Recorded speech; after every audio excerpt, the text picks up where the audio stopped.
അപ്പോസ്തലപ്രവൃത്തി 27:1 പറയുന്ന കാറ്റ്, 27:4 കാറ്റ് പ്രതികൂലമാകയാൽ. അപ്പോസ്തലപ്രവൃത്തി 27:7 പറയുന്ന കാറ്റ് സമ്മതിക്കായകയാൽ.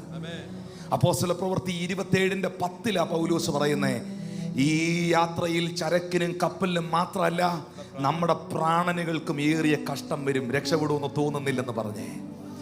അപ്പോസ്തലപ്രവൃത്തി 15 എഴുതിയിരിക്കുന്നേ, അങ്ങനെ അതെല്ലാം കൈവിട്ടുപോയെന്ന്, എല്ലാം കൈവിട്ട് പാറിപ്പോയെന്ന്. കയ്യിൽ നിന്ന് പോയാലും നിന്റെ കയ്യിൽ നിന്ന് എന്ത് പോയി എന്നുള്ളതല്ല വിഷയം, നിന്റെ കയ്യിലുള്ള വാഗ്ദത്തത്തിന്റെ കനമാണ് വിഷയം.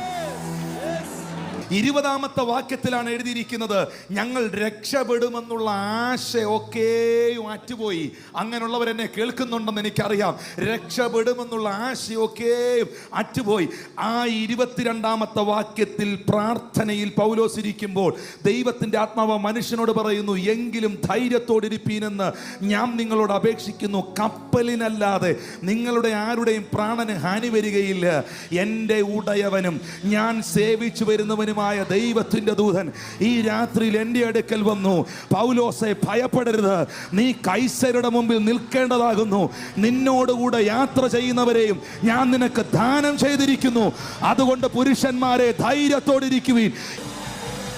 25 വാക്യം പറയുന്നു, എന്നോട് ദൈവം അരുളി ചെയ്തതുപോലെ തന്നെ ഇന്ന് കണ്ട മിസ്രയീമിനെ നീ കാണത്തില്ലെന്ന് വാഗ്ദത്തം ഉണ്ടെങ്കിൽ എന്റെ ദൈവത്തിന് ചെങ്കടൽ വിഷയമല്ല. ദൈവത്തിന് ചെങ്കടൽ വിഷയമല്ല. വാഗ്ദത്തമുള്ളവർ ആരാധിക്കുക, വിളിയുള്ളവർ ദൈവത്തിന് നന്ദി പറ, നന്ദി പറ, നന്ദി പറ. എന്റെ ദൈവം എന്നോട് അരുളി ചെയ്തതുപോലെ തന്നെ സംഭവിക്കും. നിങ്ങളിപ്പോൾ ഹോസ്പിറ്റലിലായിരിക്കാം, രോഗക്കിടക്കയിലായിരിക്കാം, സാമ്പത്തിക പ്രതിസന്ധിയിലായിരിക്കാം. നിന്നോട് എന്തെങ്കിലും കർത്താവ് അരുളി ചെയ്തിട്ടുണ്ടോ?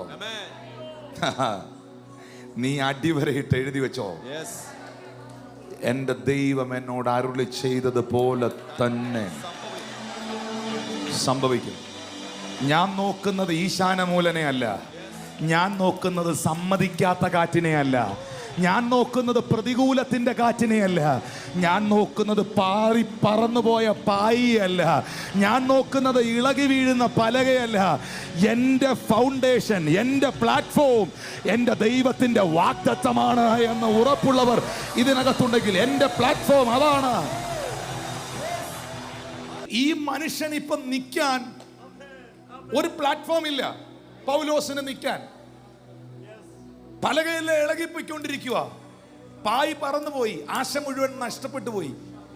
സ്വന്തമായിട്ട് നിൽക്കാൻ ഒരു പ്ലാറ്റ്ഫോം പോലും ഇല്ലാതെ ഏതു സമയവും ആഴക്കടലിന്റെ അടിയിലോട്ട് പോകാനിരിക്കുന്നവനോട് ദൈവം പറയുകയാണ്, നീ കൈസരുടെ മുമ്പിൽ നിൽക്കേണ്ടതാണ് എന്ന് പറഞ്ഞ, ഇപ്പം നിൽക്കാൻ ഒരു പ്ലാറ്റ്ഫോം ഇല്ലാത്തവനോട്, ഇന്ന് തീരും, ഇന്ന് മരിക്കുമെന്ന് പറഞ്ഞ് നിൽക്കുന്നവനോട് അവന്റെ അടുത്ത മാസത്തെ പ്രോഗ്രാം എവിടാന്നാ പറയുന്നത്. അപ്പോ നമുക്കറിയാം, പൗലോസിനെയും കൂടുള്ള മുഴുവൻ ജനത്തെയും ദൈവം വിടുവിച്ചു. മുഴുവൻ ആൾക്കാരും മറുകരയിൽ എത്തി. 34 വാക്യത്തിൽ പറയുന്നുണ്ട്, നിങ്ങളുടെ ഒരുത്തന്റെ തലയിൽ ഒരു രോമം പോലും നഷ്ടമാകുകയില്ല.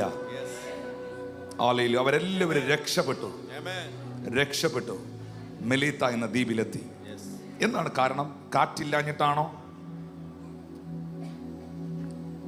ഈശാനമൂലയില്ലാഞ്ഞിട്ടാണോ? പ്രതിസന്ധികളില്ലാഞ്ഞിട്ടാണോ? ഇതൊരു ഇമ്പോർട്ടൻ്റ് മെസ്സേജാണ്. യഹോശാഫത്ത് ദൈവത്തിൻ്റെ സന്നിധിയിൽ നിലവിളിക്കുമ്പോൾ, താൻ ഒരു പ്രതിസന്ധിയിൽ നിൽക്കുമ്പോൾ ദൈവത്തിൽ ആശ്രയിച്ച ഈ മനുഷ്യനെ ദൈവത്തിന് രക്ഷിക്കണം. അതിനുവേണ്ടി എന്തോ ദൈവം ചെയ്തത്? അവിടെ ഇരുന്ന ഒരുത്തൻ്റെ മേളിലോട്ട് തൻ്റെ ആത്മാവിനെ അങ്ങോട്ട് അയച്ചിട്ട്, ഒരു ലേവ്യൻ്റെ മേളിലോട്ട് ആത്മാവിനെ അയച്ചിട്ട്, അവനെ കൊണ്ട് ആദ്യത്തെ സ്റ്റെപ്പാണിത്.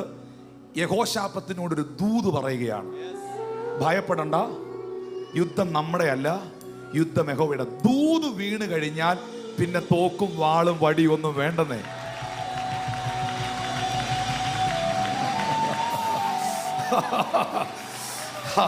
വാഗ്ദത്തത്തിനകത്ത് ചലിക്കുന്ന ദൈവകരം ഒരു ലേവ്യനെയും കൊണ്ട് പ്രവചിപ്പിച്ചു. നിന്റെ മേളിലോട്ട് ദൈവം ഒരു യഹോവയുടെ എന്തെങ്കിലും അരുളി ചെയ്ത് കഴിഞ്ഞാൽ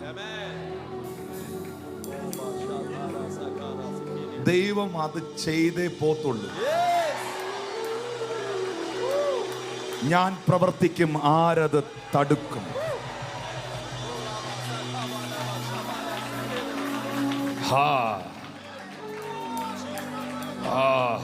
അല്ലയോ പരാക്രമശാലിയെ, എഴുന്നേൽക്ക, യഹോവ നിന്നോട് കൂടെ ഉണ്ടെന്ന് ഗിദെയോനോട് പറഞ്ഞിട്ടുണ്ടെങ്കിൽ അവൻ മിദ്യാന്യരെ തീർത്തിരിക്കും. അവൻ മിദ്യാന്യരെ തീർത്തിരിക്കും. കാരണം ഞാൻ നിൽക്കുന്നത് എന്റെ ബലത്തിലല്ല, ഞാൻ നിൽക്കുന്നത് എന്റെ കൂടെ നിൽക്കുന്നവൻ പറഞ്ഞ വാക്കിലല്ല, ഞാൻ നിൽക്കുന്നത് വാഗ്ദത്തത്തിലാണ്. ദാനിയേലേ,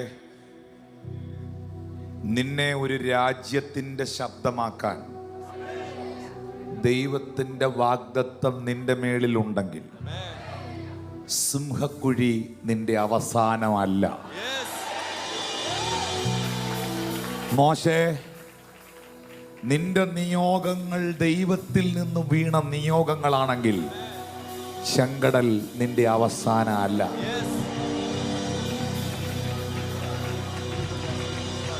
ജോസഫേ, നിന്റെ മേളിൽ കിടക്കുന്ന വാഗ്ദത്തം രാജ്യത്തിന്റെ പ്രഥമ പുരുഷനാകും, സകലരും നിന്നെ വീണു വണങ്ങും എന്ന വാഗ്ദത്താണെങ്കിൽ കാരാഗ്രഹമോ പൊട്ടക്കിണറോ നിന്റെ അവസാനം അല്ല. നിന്റെ അവസാനം അല്ല. ഈ മന്ദിരം നിങ്ങൾ പൊളിക്കുവീൻ, ഞാൻ ഇതിനെ 3 നാൾ കൊണ്ട് പണിയും, ഞാൻ 3-ാം ദിവസം ഉയർക്കുമെന്ന് നസ്രായൻ വാഗൊണ്ട് പറഞ്ഞെങ്കിൽ കൂരിരുളോ കുരിശോ കാരിരുമ്പാണിയോ ശിരസിൽ തറച്ച മുൾക്കിരീടമോ അടക്കിയ കല്ലറയോ ഉരുട്ടി വെച്ച കല്ലോ ഒരു വീഴ്ചയല്ല. ഇസ്ഹാക്കേ, നീ ഈജിപ്തിലോട്ട് പോകരുത്, നീ ഗരാറിൽ പാർത്തോണം, നിന്നെ ഞാൻ അവിടെ അനുഗ്രഹിക്കുമെന്ന് ദൈവം പറഞ്ഞെങ്കിൽ നീ കുടിച്ച കിണറുകളെ ഫെലിസ്ത്യൻ മണ്ണിട്ട് മൂടിയാലും, നീ കുഴിച്ച സിത്തിന മണ്ണിട്ട് മൂടിയാലും, നീ കുഴിച്ച കിണറുകളെ പുറകെ നടന്ന് മണ്ണിട്ട് മൂടിയാലും, എൻ്റെ തമ്പുരാൻ നിന്നെ രഹബോത്തിൽ എത്തിച്ചിരിക്കും എന്ന സത്യം നീ തിരിച്ചറിയുക. എൻ്റെ ദൈവം നിന്നെ രഹബോത്തിൽ എത്തിച്ചിരിക്കും. എൻ്റെ ദൈവം നിന്നെ രഹബോത്തിൽ എത്തിച്ചിരിക്കും. ആമേൻ. നിന്നോട് എതിർത്ത ശക്തികളെ അവൻ നിലംപരിചാക്കിയിരിക്കും. അവർ നാളുകളിൽ നിന്നോട് സഖ്യത കൂടാൻ വരത്തക്ക നിലകളിൽ എൻ്റെ പ്രവൃത്തിയെ ഞാൻ ചെയ്തിരിക്കും. അമ്മോന്യരെയും മോവാബിരെയും മെയൂന്യരെയും ദൈവത്തിന് തീർക്കാൻ ഒറ്റ പ്രവചനം മതി. ഒറ്റ ദൂത്, ഒരുത്തന്റെ മേളിലോട്ട് ആത്മാവിനെ ഇട്ട ഒറ്റ പ്രവചനം. അവൻ പ്രവചിച്ചിട്ട് പോകുന്നു, ദൈവം ആ പ്രവചനത്തിന്റെ പുറകെ നിൽക്കും. പ്രാർത്ഥിച്ച, നിലവിളിച്ച മനുഷ്യന്റെ വിഷയം ദൈവം എടുത്തു. ദൈവം നിന്റെ ഫയൽ എടുത്തു എന്നതിന്റെ തെളിവാണ്. ദൈവം നിന്റെ ഫയൽ എടുത്തു എന്നതിന്റെ തെളിവാണ് ദൈവം ഒരു ദൈവദാസനിലൂടെ, വചനത്തിലൂടെയോ പ്രാർത്ഥനയിലൂടെയോ പ്രവചനത്തിലൂടെയോ നിന്നെ ഇനി അതിന്റെ മേളിൽ ആക്ഷൻ ഉണ്ടാവും. നിന്റെ അപ്പത്തെ വെള്ളത്തിന്റെ മേൽ എറിയുക. ഏറെ നാൾ കഴിഞ്ഞാലും അത് തിരിച്ചു വരും. സമയം തെറ്റുകയില്ല. The right time that will come.